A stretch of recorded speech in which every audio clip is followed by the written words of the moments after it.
Hello and welcome to episode 1 of the Real Life Podcast. This is a podcast in which I'm going to take you through all things film, the good, the bad, and the weird. Over the coming weeks, I'm going to be discussing a number of different topics surrounding the world of film and cinema and bringing in some guests along the way.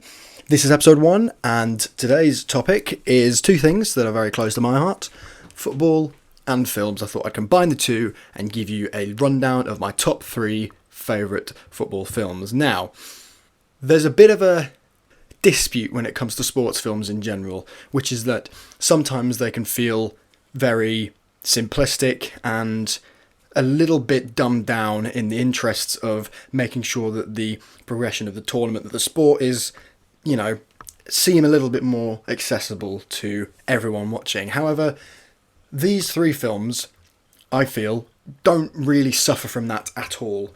And I'm very aware that football really isn't everyone's cup of tea, and this is quite a bold choice to be starting my podcast with. However, I think that all of these films lend themselves to people who do not take an active interest in football or even care for it in the slightest, because these are all films which have story beats and cinematic merit way beyond the idea of just football. So this is a promise that even if you do not care in the slightest about football, all of these films will suit you. So, without further ado, let's get into my top 3 films about football. So at number 3, we have a film called United, which tells the story of the Busby Babes and the Munich air crash. It's written by Chris Chibnall and directed by James Strong, both of whom collaborated in the creation of Broadchurch, which of course was a massively successful TV series. Both have had their influence over Doctor Who. James Strong has directed a few episodes. Chris Chibnall has... Well, we all know what Chris Chibnall's done. And James Strong has also worked quite heavily on Silent Witness as well. It's got a really brilliant ensemble cast, and that's kind of one of the real merits of this piece, is that it's not to do with standout and individual performance. I think there's an argument to say that, the Oscars need to switch on and really think about the fact that just having categories for leading and supporting actors and not a category for ensemble cast is really overlooking things here. But... it stars Jack O'Connell, who is Bobby Charlton, and David Tennant delivers a brilliant Jimmy Murphy. There's also a brilliant supporting cast with Sam Claflin, Doris Scott, and Kay Ashfield. This is sort of cheating, this film, because it is essentially a TV film. I believe it aired first on BBC Two, which is where it premiered. But there's so much merit to it, and I think it's such a respectfully told story that I think it deserves to be a mention in this list. It is only 90 minutes long, which I think is actually a benefit on the whole. A lot of films could really, benefit from losing half an hour of their runtime occasionally. Films that are extensively long, like, Once Upon a Time in Hollywood or The Irishman. A lot of Tarantino stuff is eventually, by the end, way too long, and half an hour shorter would be great. But this is obviously a story full of emotion and trauma, which actually holds, a very, very strong place in a lot of people's hearts, connected to Manchester United and otherwise.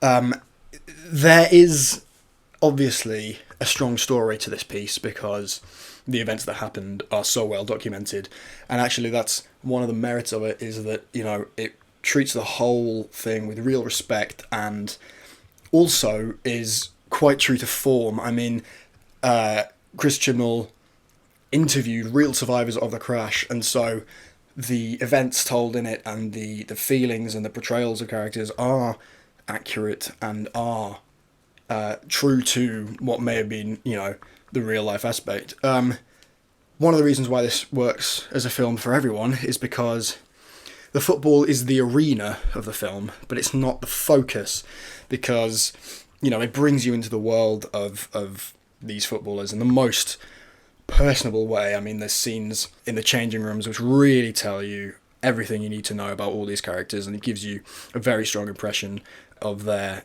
personalities. But the reason why this film is so good is because it is actually a story based around the relationship, really, between Bobby and Jimmy Murphy, and Jack O'Connell and David Tennant work really, really well together on screen.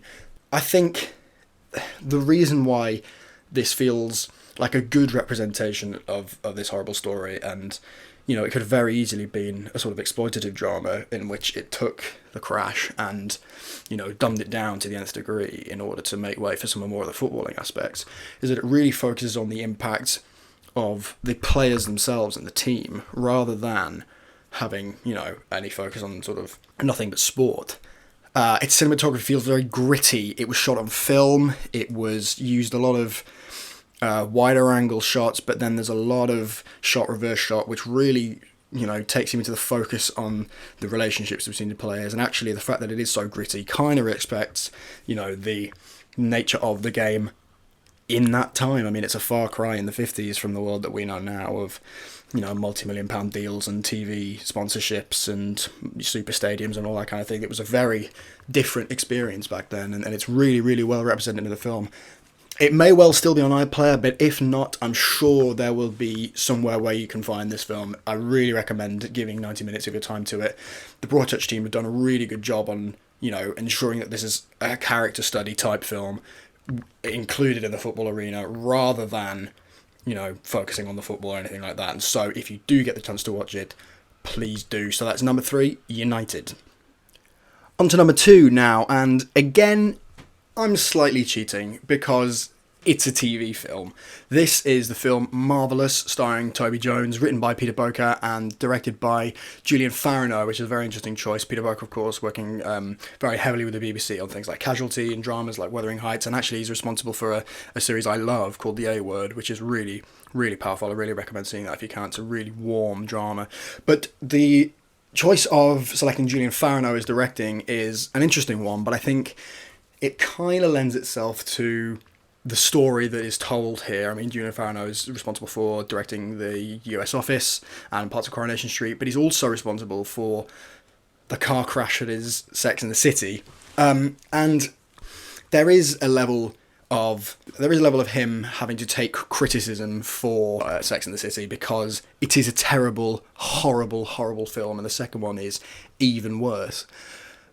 But Julian Farino, I suppose, is not actually terribly responsible for the story and the characters themselves. He has a lot, obviously, to do with their portrayal on screen and how they work and that kind of thing. So there is obviously an element of criticism he has to take, but it's not wholly down to him. And it's very clear that this film is written with comedic intent in mind. I mean, these are two very, established TV writers, and this is a very, very moving story, actually, as well, which sort of lends itself into Farino's, it lends itself to his favour, I suppose.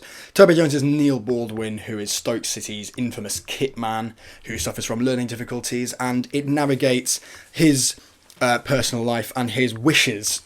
He is, like so many people, a very, very avid fan. Not like so many people, he's a fan of Stoke City, but never mind.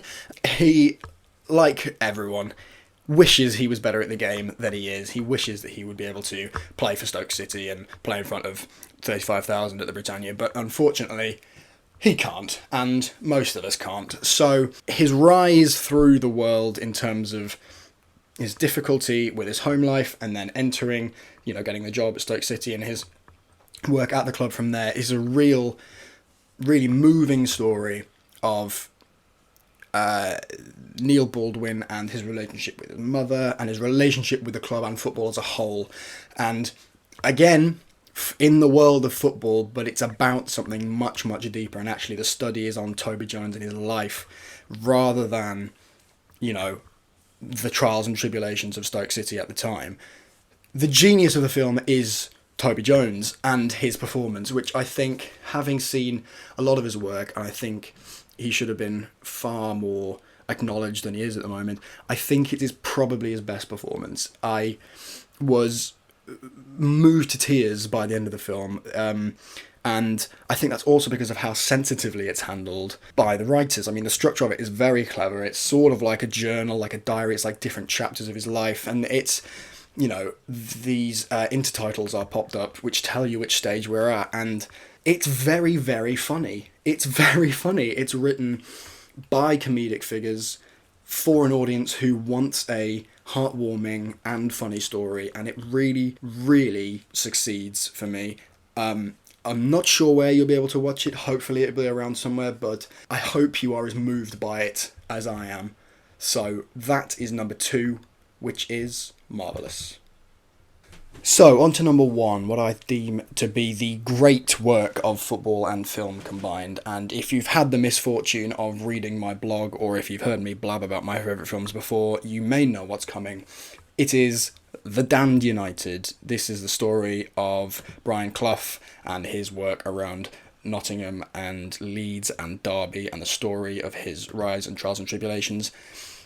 It's brilliantly told, it's fantastically paced, it's acted in a most superb way. Michael Sheen is brilliant. I think he should have won something, but he didn't. It's written by Peter Morgan, who has become an incredibly distinguished writer. He wrote the story for Rush, he's worked on Tinker Tailor Soldier Spy, he wrote Frost Nixon, he's created this brilliant catalogue of work, and it's directed by Tom Hooper, who brought us The King's Speech and Les Mis and The Danish Girl, and also Cats, but let's just ignore the fact that Cats was one of his. Michael Sheen is joined by Timothy Spall, Colm Meaney and Jim Broadbent in the leading roles, and every single one of them nails their character to a T. I mean, Brian Clough is a maverick character and, you know, a confident character full of energy, and Michael Sheen captures that perfectly. His accomplice Peter Taylor, played by Timothy Spall, is a brilliantly grounding presence, and it's again a funny film, but it's tense this time, and this is kind of the opposite of the other two-ish. The other two, I noted that they're in the world of football, but it's not the primary focus of the film. The primary focus of the film still lies on the relationships and the figures, and this is exactly true here as well, except this time there is a lot more emphasis and focus put on the actual football itself and the results of the various clubs in which Brian Clough is managing. But that's sort of to be expected, I suppose. I mean, if you're going to tell this story about one of the great English football managers, you're going to need to have in the details, and you're going to need to surround yourself in the world of football for it. But it is made easy for people who don't know his story or don't know the workings of English football very well to gain a strong understanding of the world they're being thrown into. It's about the football, but that kind of works in its favour. It's shot very, very cleverly, and the way it's shot is always at essentially eye level, and that sort of shows you the groundedness of the football in this time, and actually it shows you that the film is eager to take you with Brian Clough on this journey, and you can take you around things. There's no high drone wide shots or anything like that. It's simply about the human look of the brilliance of Brian Clough and his debacles with Leeds. There are some issues which have been raised with it, and the notable one is that actually, in terms of historical accuracy, it's very, very weak. I mean, Dave Mackay sued the production company for making it appear as if he betrayed Brian Clough by taking the Derby job. That isn't true. I mean, there's results that are all over the place. They play out in the film a 1-0 against Luton, which was actually a 1-1, and there's a 5-0, which is portrayed, I think, in the 68-69 season, which was actually in the 70-71 season. I understand the need for historical accuracy in this film, but actually in this particular example, I don't think it matters. And the reason I don't think it matters is because this story isn't about following every single game of Brian Clough's managerial career and how it impacts on him, because if you did that, you would have a 740-hour film. This is more about him and Taylor as a collective, as a pair, and the bending of the truth, whilst not ideal, does in this case lend itself to a more streamlined story. So whilst I would have preferred, obviously, everything to be in order and to not have to create a work of complete fiction, which it isn't, it is relatively strong in terms of the progression of Brian Clough, but a lot has been made of the historical inaccuracies. But I think in this case, it benefits the story. For me, it's the funniest film of the three, which is odd because Marvellous is very, very funny, but Peter Morgan's script is just fantastic. I mean, it typifies the grounding nature Taylor has on Clough when he makes Clough stand on his driveway and apologise unreservedly for being a twat and singing "Baby, Please Take Me Back." It's just the most brilliant character interaction between those two, and it's perfectly encapsulated throughout the whole film. It was initially, and this is one of the reasons why I'm so fond of it, is because it could have gone a lot worse than it did. I mean, it was originally imagined by Stephen Frears, but he exited the film in, I think, 2007, before they started shooting.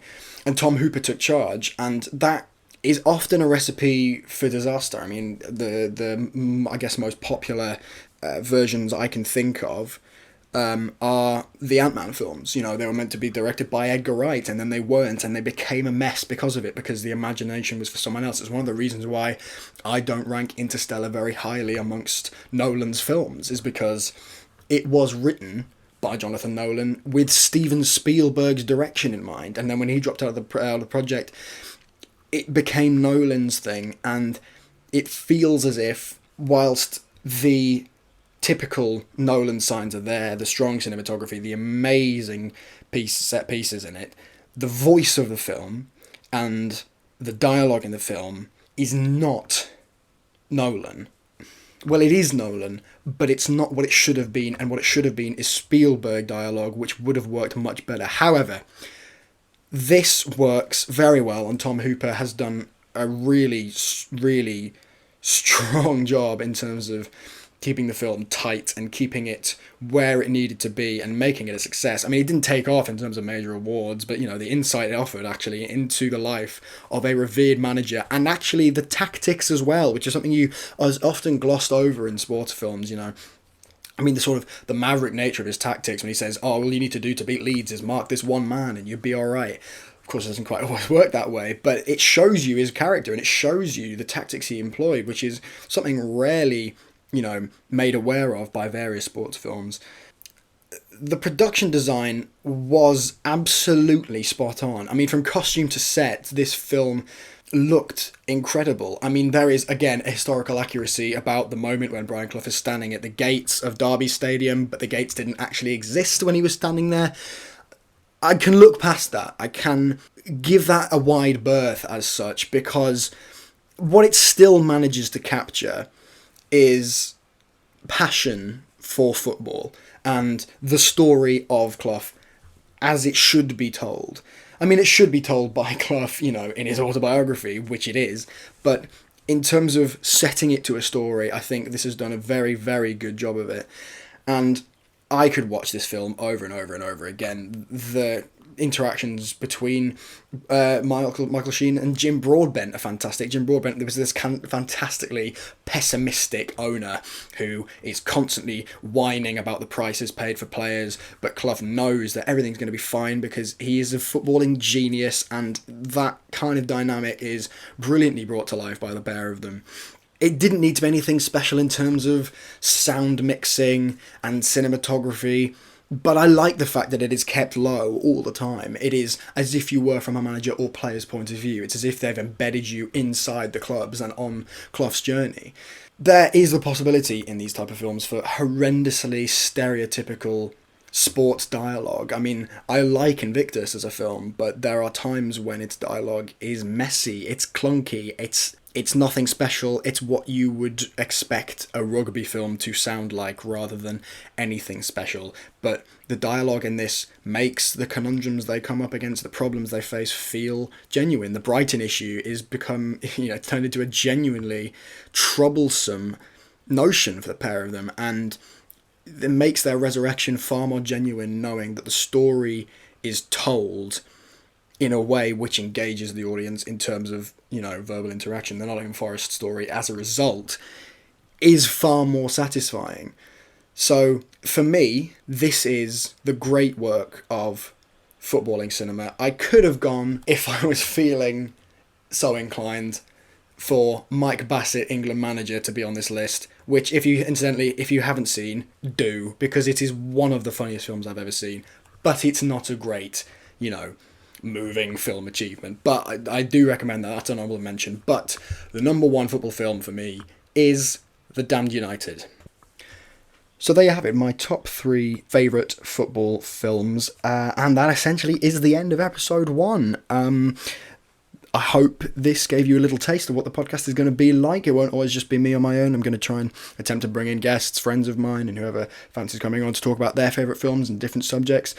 I've got a load of different ideas, a couple of which I'm going to tease you with now. I mean, you heard me mentioning Nolan in the review of The Damn United, which I could do for a very, very long time. I mean, I'm definitely going to do a podcast about my favourite Nolan films, about which ones are best.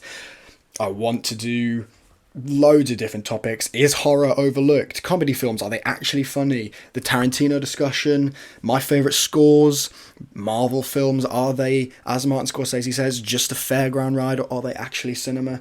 I've got a lot of things which I'd love to cover. There's going to be reviews of new films when they come out, and, as I say, interviews with guests that I'd love to bring on and things. So, thank you very much for listening. If you do want to get in touch with any feedback at all, positives, negatives, you thought I was dull, you thought I was just droning on, which is kind of the point of this podcast because I like talking about films, at Bajoria Dom on Twitter, please do get in touch. Don't ask me why it's not Dom Bajoria. Somebody took it. Who? I've got no idea. But please do get in touch with any feedback. And look forward to all the rest of the stuff that I've got coming out in the coming weeks and months. And this has been episode 1 of the Real Life Podcast. Get it, the name, because it's real, like cinema real and real. Bye!